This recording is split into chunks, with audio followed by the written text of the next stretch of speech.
د ګیلامن دې لور ته لږ شانته کې وګورئ، ستاسو د قسم سترګې پټې کوئ که نه او لږ سوچ وکړئ او په زړه کې دا راوړئ چې دا ستاسو لور ده.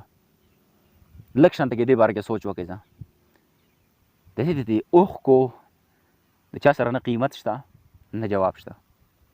لږ سوچ د هر سړی دې په خپل زړه پورې راوړي او هر سړی دې په خپل زړه کې سوچ وکړي چې یار دا زما یا لور ده یا مې ورېره ده یا مې خورزه ده.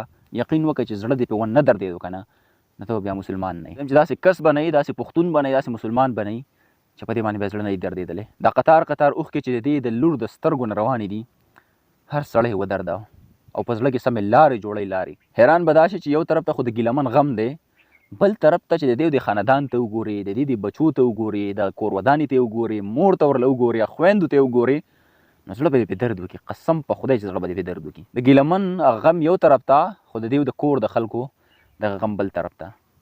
اخو یو طرف ته که هغه غم خو به پسې وبخېد ته چې دیو ته وګورې، د دې د خاندان د خلکو ته وګورې، د بچو ته وګورې چې د غم او د درد او د تکلیف څه انتها نشته دی. یقین وکړئ چې د لور دا تصویر نه دی، سره په ګیلري کې راسه دی او ګیلري ته لاړ شم او ویې ګورم که نه زړه مې پې ډېر زیات درد کوي. یار دغه بچو له به څوک څه جواب ورکوي او دغه بچو ته به څوک څه وایي. بهرحال الله پاک د ګیلامن له بهتره جنتونه ورکړي، جنت الفردوس ته الله پاک ورکړي.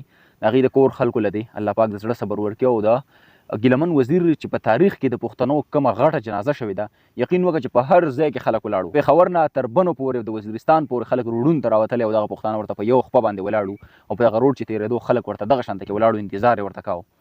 دومره غټه جنازه د پښتنو ما چېرته ځم چې نه ده لیدلې. تاریخ کې دا ډېره زیاته غټه جنازه د پښتنو وشوله. بیا دغه شانته کې غایبانه جنازې څنګه چې زموږ د ریحانزیب شهید شوي وي په هر ځای کې، دغه شانته کې په افغانستان کې، په باجوړ کې، دغه شان په نور ځایونو کې د دې غایبانه جنازې شوي. دا څومره غټه د سعادت خبره ده، څومره غټه بهتره خبره ده.